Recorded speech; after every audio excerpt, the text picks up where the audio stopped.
Boa noite para todos. Estamos na nossa última noite da meia semana Vivendo com Saúde e Esperança.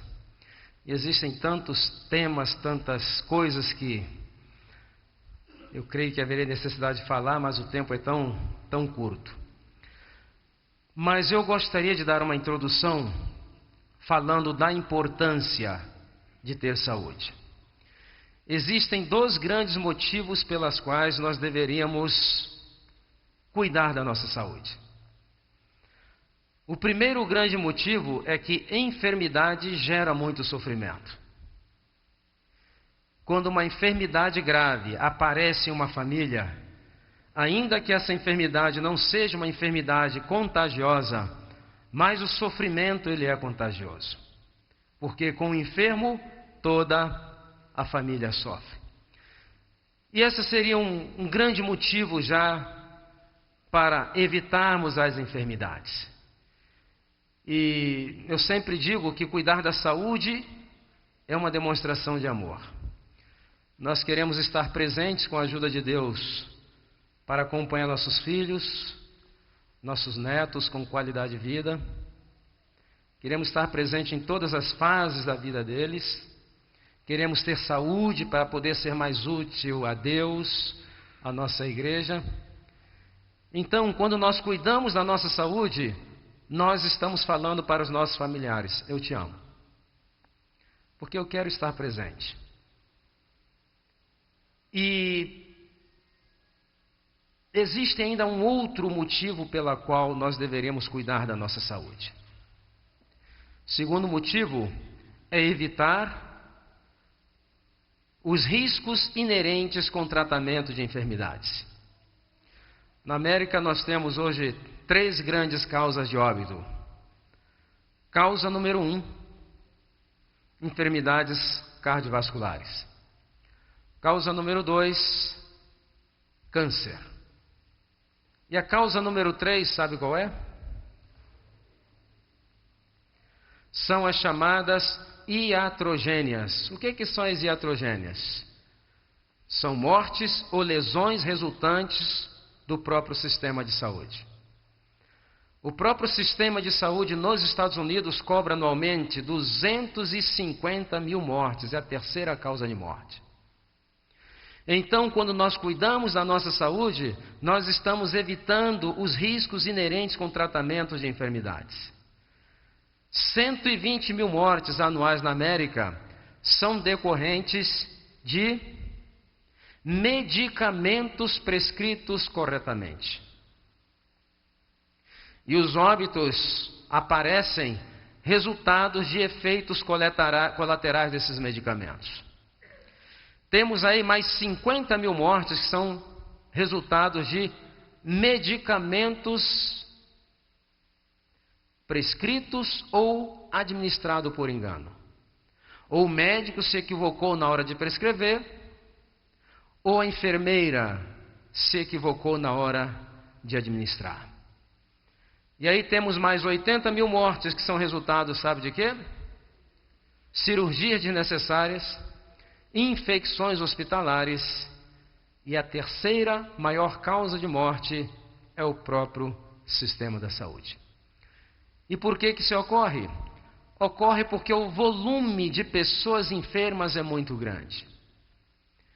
E quando se atende uma população em massa, onde não se tem o tempo necessário para analisar cada caso, então se faz um tratamento em massa e os erros certamente vão aparecer. Então, a segunda grande razão pela qual nós deveríamos evitar as enfermidades é evitar também os riscos inerentes com tratamento de enfermidades. Por isso que eu falo, dentro do plano de Deus, daquele 9 em cada 10, nós não tratamos enfermidades. De vez em quando alguém diz: doutor Silmário, eu estou tratando a minha úlcera tem 20 anos. E eu digo: parece que essa úlcera está muito bem tratada, porque está com você há 20 anos. Se você quiser continuar tratando dela, parece que da maneira que você está fazendo está de bom tamanho. Agora, se você quiser criar condições no seu organismo e colocar em marcha aqueles mecanismos estabelecidos por Deus, então você não trata a enfermidade, você trata o seu organismo. Espírito e Profecia menciona 9 de cada 10. Então, esses são os 2 grandes motivos pelos quais nós deveríamos evitar as enfermidades. Está ao nosso alcance. Agora, existem outros aspectos que eu gostaria de comentar hoje. Na realidade, como eu disse aqui ontem, estou fracionando palestras de 40 a 50 minutos com algumas frases. E se fala muito hoje na questão dos suplementos. E ontem eu mencionei a questão de pessoas começarem a colocar confiança em nutrientes que estão isolados. E aí pensam que aquilo vai resolver o problema da sua saúde. E o que ocorre? Os resultados às vezes não são muito bons. Existem hoje 4 grupos que mais vivem no planeta. O primeiro grupo chama-se Unzas. É uma comunidade que vive uma pequena república lá no Unzaquistão, situado na fronteira do Paquistão com a China, ali pelos Himalaias. O vigor e a longevidade dos Unza é algo impressionante. Média de vida aproxima-se dos 100 anos. Alguns pesquisadores visitaram a vila dos Unzas e eles descobriram algumas coisas que nos admiram e outras coisas que nos assustam. E uma das coisas que eles descobriram que nos assustam é que, fazendo óbitos em pessoas com mais de 100 anos, em centenários, eles verificaram que as artérias desses centenários estavam em melhores condições que as artérias dos nossos adolescentes aqui no Ocidente. Então vai um grupo pesquisar por que os Unzas vivem muito. E normalmente esses grupos vão motivados por interesses. E aí, passando por cima todos os outros fatores, eles descobrem uma coisa. Bom, os Unza vivem muito, sabe por quê? Porque eles comem umas amoras que dá lá nas encostas do Himalaia. E essas amoras são ricas em antioxidantes. Então, porque eles comem essa amora, deve ser a razão pela longevidade dos Unzas. E aí se escreve um livro, se começa a encapsular aquelas amoras, aquelas componentes das amoras, e aí a multidão vai atrás das amoras dos Unzas, pensando que assim vão conseguir saúde e longevidade. Agora, um outro grupo de cientistas vai para uma ilha na costa da Itália, chamada Sardenha. E os sardênios têm uma das concentrações de centenários, está entre os 4 maiores concentrações de centenários. Por que os sardênios vivem muito? Então esses grupos, motivados por interesse, passando por cima de todas as outras variáveis que poderiam contribuir para a longevidade dos sardênios. Sabe por que os sardênios vivem muito? Porque eles comem uma uva que tem a casca muito escura. E essas uvas estão cheias de antioxidantes. Então, novamente, se escreve um livro, se encapsula aqueles antioxidantes das uvas, e agora a turba vai atrás das uvinhas lá dos sardênios, pensando que assim vão conseguir soluções para os seus problemas. Existe um terceiro grupo, que também vive uma ilha na costa do Japão, são os okinauenses, que vivem nas ilhas Okinawa. Tem também umas das concentrações de centenários maiores do mundo. E aí outro grupo de cientistas vai estudar, motivado por interesse, descobre o seguinte: bom, sabe por que os okinauenses vivem muito? Porque eles comem muito peixe que tem muito ômega 3. Então o ômega 3 vai dar longevidade. E o que acontece? Se escreve um livro, começa a se encapsular o ômega 3, e agora sai a multidão atrás do ômega 3, pensando que aí vai conseguir soluções para os seus problemas. Essas coisas não são somente boas, elas não são boas. Essa propaganda em massa, como é muito ruim, sabe por quê? Porque depositando a sua confiança em um componente, a pessoa começa então a negligenciar aspectos da sua vida que poderiam realmente trazer resultados. Antioxidante é bom? Fantástico, muito bom. Uma alimentação variada, você vai ter a quantidade de antioxidante que você necessita. Todos esses componentes, eles têm a sua importância, mas isoladamente não tem absolutamente nenhuma importância. Agora você vai perguntar, mas doutor Silmar, como que você pode provar que essas coisas não têm importância? É muito fácil. Existe um quarto grupo, que estão cheios de centenários, estão entre os grupos mais longevos da Terra. E esse grupo são os adventistas do sétimo dia do sul da Califórnia. Esse grupo não come as amorinhas dos Himalaias, nem as uvinhas dos sardenhos, nem tampouco os peixinhos dos Okinawas. E eles vivem uma vida saudável que chega a assombrar o mundo. Aliás, a longevidade dos adventistas do sétimo dia do sul da Califórnia, ela é muito mais notável que a longevidade de esses outros três grupos. Sabe por quê?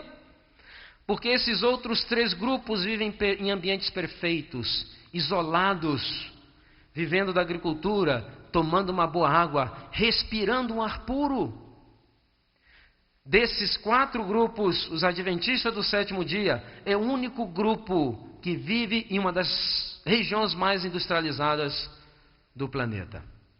E apesar de enfrentarem poluição, estresse, os embates normais de uma vida moderna, ainda vive uma vida longa, saudável, que assombra o mundo.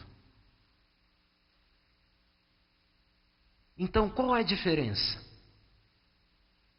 A diferença não é um componente, é um conjunto de coisas. Então, comer ou tomar determinado produto que é rico em nutrientes, está muito bem. Mas quando nós confiamos em determinados produtos e achar que aquilo vai resolver todos os problemas de nossa saúde, aí que está, então, o perigo. Vamos olhar como um todo. E além disso, existem muitos suplementos que são sintéticos. E, por exemplo, nós pensamos que conhecemos de nutrição. Vivemos nesse mundo, no século 21, e de tantas pesquisas que já se fizeram, nós pensamos, existe uma sensação que já conhecemos tudo de nutrição. E eu quero dizer para vocês que com relação à nutrição, nós ainda não arranhamos nem a superfície de uma mina de ouro que está debaixo dos nossos pés. Somente o brócolis, por exemplo, já conseguiram isolar 16 enzimas que têm propriedade anticancerígena. Somente no brócolis. 16. Quantas outras existem, nós não sabemos. Porque vai aparecendo métodos mais eficazes de isolar esses componentes. Então deveríamos ter em mente um conjunto. E foi feita uma experiência algum tempo atrás, muito interessante. Pegaram 2 recipientes com a mesma quantidade de água, e nesses 2 recipientes colocaram a mesma quantidade de bactérias da mesma cepa, e no primeiro recipiente colocaram 1000 miligramas de vitamina C. Acho que foi essa quantia, não lembro. E no outro recipiente eles pegaram apenas, espremeram um limão. E depois foram observar o que havia acontecido com essas bactérias. As bactérias que estavam na água que recebeu aquela dose alta de vitamina C, pareciam que estavam numa sauna, tranquilas. Aquelas bactérias que receberam vitamina C do limão, elas perderam a capacidade de se duplicar, foi bacteriostática, e também morreram algumas, o efeito bactericida. Mas como se explica isso? Se a quantidade de vitamina C que foi colocada sintética é 12 a 15 vezes maior do que aquela contida no limão. Como se explica isso? E só existe uma resposta: que deve haver alguma coisa na vitamina C no seu estado natural, que nós nem sabemos, mas que atua como um sinergista da vitamina C e torna ela muito mais efetiva. E quando você isola, você praticamente limita esse sinergismo, limita essa capacidade da vitamina C. E essa é a razão pela qual deveríamos buscar essas coisas no seu estado mais natural possível. Uma alimentação equilibrada, variada, pode oferecer todos os nutrientes que nós necessitamos. A não ser que exista algum problema de enfermidade secundário, a pessoa tem problemas de mala absorção, tem uma série de problemas, então certamente pode ser que haja algum problema. Mas para uma pessoa normal, o segredo é a variedade. Ok? Muito bem. Hoje nós vamos falar sobre o programa de revitalização física e mental de 40 dias. É um programa muito simples. Não vamos conseguir dar todos os pormenores durante a palestra, mas está no jogo de DVDs, está também aqui bem elaborado no livro Saúde e Longevidade em 12 Passos. O alvo durante esses 40 dias é revitalizar o nosso organismo. E para revitalizar o nosso organismo, nós vamos ter que nos abster de certas coisas e começar a acrescentar algumas coisas. Nós vamos deixar de lado aqueles elementos que destroem a nossa saúde, para então incorporar à nossa vida hábitos e substâncias, nutrientes que ajudam a construir a nossa saúde. Então esse programa, ele é dividido em duas partes, apesar de serem feitos juntos. Primeira parte seria algumas aplicações naturais, de maneira bem simples, sem necessitar muita sofisticação, utilizando os recursos que estão disponíveis na natureza. Você, se tiver um pouco de disciplina, você vai poder fazer então a sua revitalização na sua casa. Necessita apenas de disciplina. E a primeira coisa que nós vamos fazer chama-se lavagem de sangue. Como que eu vou lavar o meu sangue? Essa é a tradução mais perto do alemão para o português que se consegue. Lavagem de sangue. Então é muito fácil. O que é que você vai precisar? Você vai precisar de sol. Tem muito sol aqui no Paraná? Vocês vão precisar de água. Tem muita água no Paraná. Vocês vão precisar de terra, de algum lugar para deitar-se. E vão precisar de uma esteira, um esborrifador de água e provavelmente de alguém para ajudar. Então, nessa lavagem de sangue, se estende a esteira. Necessita-se também de uma sombrinha ou um guarda-chuva, porque com a esteira colocada no chão, a pessoa abre a sombrinha, o guarda-chuva e coloca ali aberto, e a pessoa deita-se com a cabeça coberta pela sombra do guarda-chuva, num horário em que o sol não esteja muito quente. E é muito difícil estabelecer, porque vai depender da estação e depende também das regiões. Então vocês têm que verificar qual é o horário. Cabeça nunca deve pegar nem muito frio, nem muito calor. Por isso que sempre tem que estar protegidas. E aí, aquela pessoa está ali voltada, vamos dizer, a parte anterior, voltada para cima, e deixa que o sol incida ali um pouquinho. Quando a pele começar a dar aquela esquentadinha, aquela pinicada típica, então uma pessoa com o esborrifador de água gelada, a água não é fria não, a água tem que ser bem fria. Então esborrifa a água na parte anterior da pessoa. Quando o sol incidiu na pele daquele indivíduo, os mecanismos do corpo, quando a temperatura começa a aumentar, esses mecanismos começam então a detectar o aumento na temperatura e coloca em funcionamento o mecanismo de regulação térmica. E aí, imediatamente, os poros se abrem, porque ele quer dissipar calor. Qual o elemento que o corpo utiliza para dissipar calor? Água. Só que você não vai esperar a pessoa ficar suando. Quando você notar, ou quando ela sentir, aí você esborrifa aquela água bem fria. Então o sol provocou uma vasodilatação, os capilares da periferia. Quando provoca essa vasodilatação, todo aquele sangue que está mais congestionado para os órgãos internos, eles vêm para a superfície. Eles vêm para a pele. E quando eles vêm trazendo o quê? Vem trazendo dejetos, toxinas, uma série de coisas para eliminar. E aí, quando você esborrifa água fria, o que acontece novamente? Vasoconstrição. E aí o sol começa novamente a incidir naquela pele, a água vai esquentando e desaparece, evapora. Mas quando evapora, já está uma vasodilatação novamente. E a pessoa faz o que com o esborrifador? Novamente água fria. Então, alternando a variação da temperatura da pele com água quente, com calor e alguma coisa fria, água fria, vai provocar essa vasodilatação e vasoconstrição que vai ajudando o organismo a eliminar e melhorar também o processo de circulação. Existe uma palestra sobre capilares que, infelizmente, não tivemos o tempo de falar sobre ela.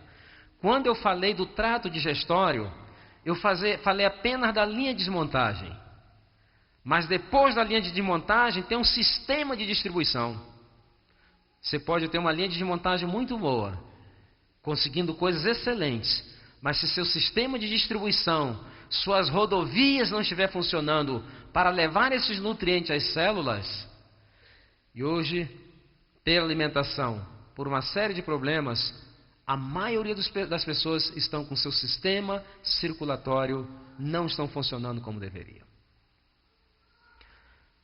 Isso vai estimular esse processo capilar de troca de gases, de elementos, eliminação de substâncias que o corpo quer eliminar.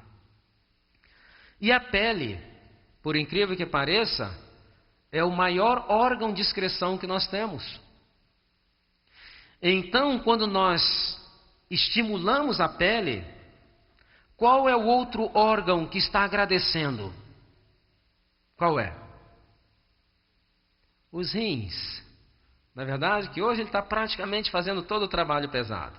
Então, quando você libera através da pele, os rins, então, ele começa a agradecer.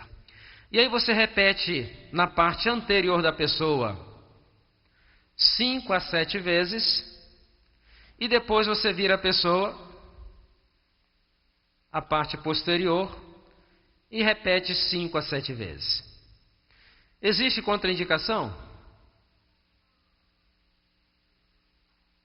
Qualquer problema que a pessoa tenha da pele, que o dermatologista diga, não é recomendado o sol para você. Só isso. Ok? Nenhum tipo de... A mesma coisa que você estiver na piscina, na beira da piscina, tomando banho de sol. Tem gente que vai para a praia e toma banho de sol, ficam praticamente negros, né? Pretos, assim, bem queimados. Então isso provoca lesão. Mas o que eu estou falando não provoca lesão. A não ser que a pessoa tenha algum tipo de padecimento, que isso seja contraindicado. Então, 5 a 7 vezes parte anterior, 7 vezes na parte posterior. Agora, você vai fazer aquilo que nós chamamos lavagem dos rins. Como que eu posso lavar os meus rins? Então, uma das maneiras mais eficientes para aquelas pessoas que não têm diabetes, é contraindicado para diabéticos, principalmente aqueles diabéticos insulino dependentes, que ainda estão lutando com a enfermidade. Trazer novamente é um pouco complicado. Por isso que aqueles diabéticos são diabéticos tipo 2, A maioria pode ser que esteja na fase da enfermidade que ela seja totalmente reversível. Não deve deixar para avançar para uma insulina dependente. Então o que vai se fazer? 3 dias, de 4 em 4 horas, tomando suco de melancia e melão. Bem devagar, misturando bem com a saliva. Notem, suco não deveria ser engolido, sucos deveriam ser desgustados, porque grande parte da digestão ocorre na boca, e se você engole não vai ter aquele efeito que você esperava. Então, degustando, misturando bem com a saliva, e entre os sucos, aí você pode fazer 2 coisas. Eu não sei se existe muita facilidade de conseguir água destilada no Brasil, mas ou você toma entre água destilada ou o famoso chá de quebra-pedras, que é uma coisa muito fácil de se encontrar por aí. Então, durante esse período, é um período de revitalização do órgão da juventude, que são os nossos rins. Contraindicação apenas para diabéticos, ou se a pessoa padecer de algum problema renal, que o médico diz, olha, isso está contraindicado. Principalmente pessoas que estão em insuficiência renal crônica,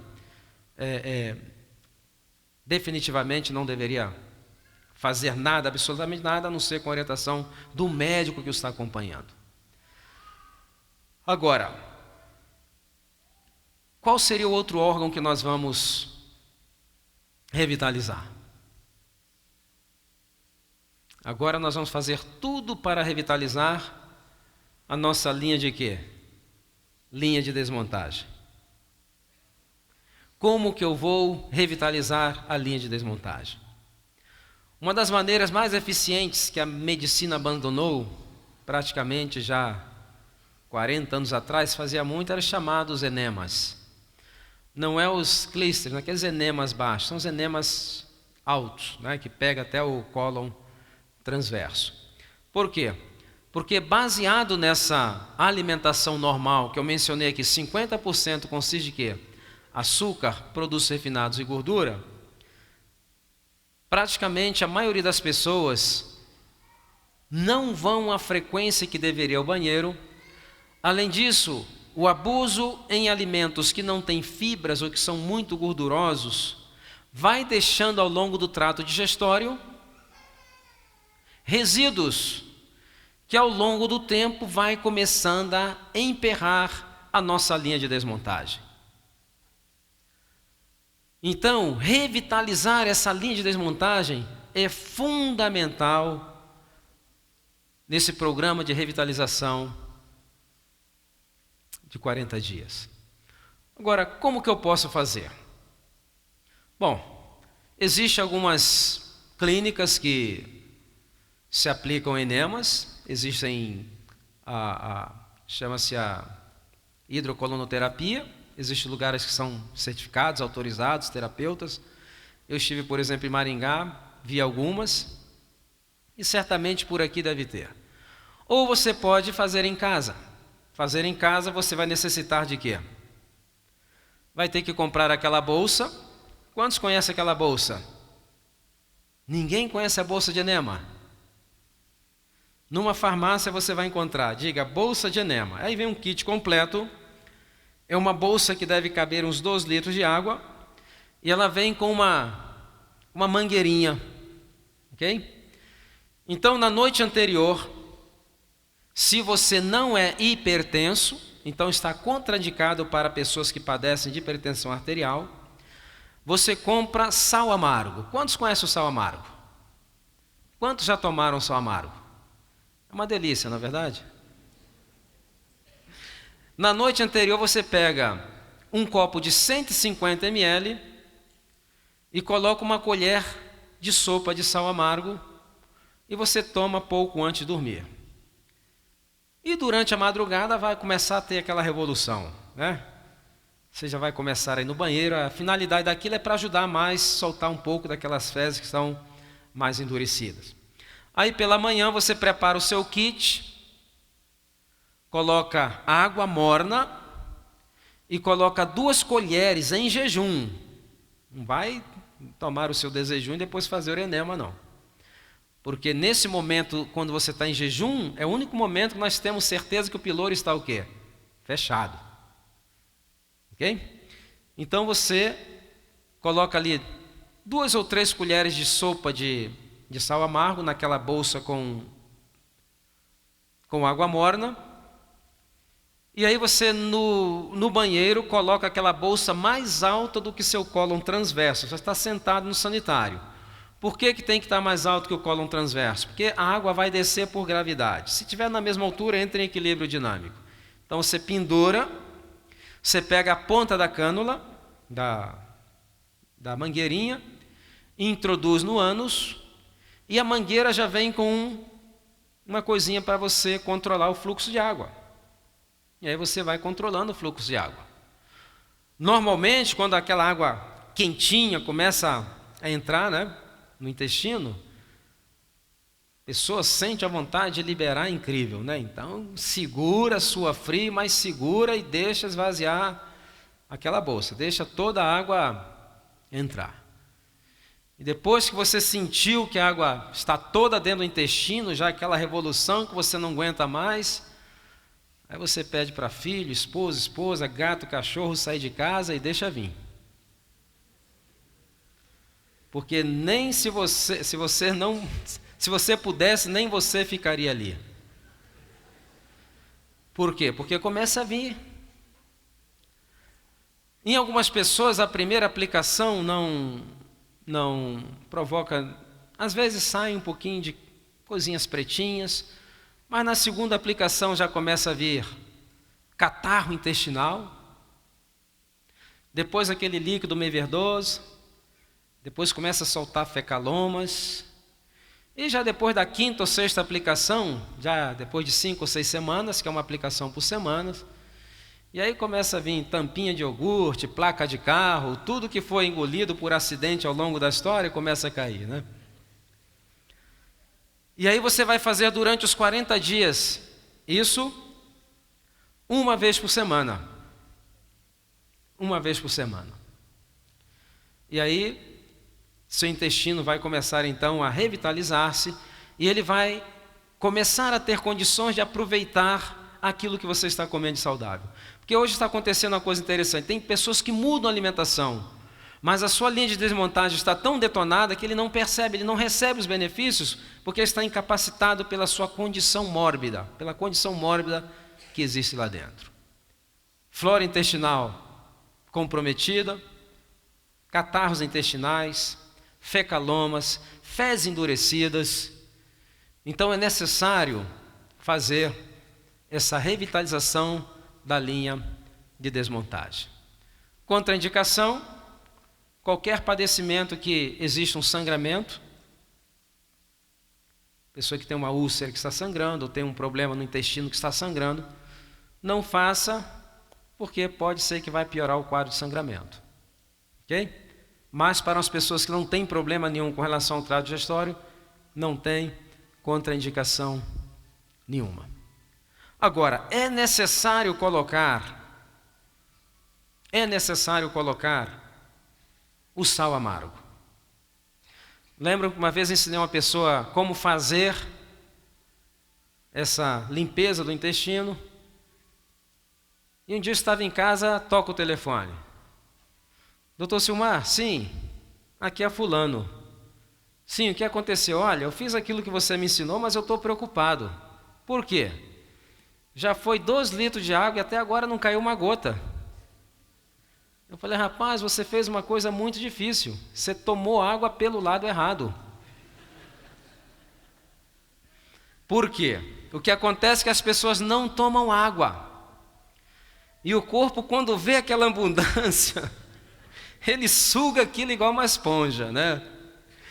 Então, quando você coloca sal amargo, você adiciona solutos e você mantém a pressão para dentro do lúmen do intestino. Isso tem acontecido com muita frequência. A pessoa vai fazer enemas e não coloca algum soluto, o que ocorre? que ocorre que o corpo nunca viu tanta abundância de água, ele absorve aquilo, que é uma maravilha. Agora, aqueles que têm hipertensão arterial, sofrem de hipertensão arterial, não colocam sal amargo, não coloquem sal amargo, mas pode colocar qualquer tipo de chá que não tenha cafeína. Pode ser um chá de camomila. A ideia é aumentar a pressão para dentro do lúmen do intestino, não para a corrente sanguínea. E um chá sempre vai ajudar nisso. Muito fácil, não é?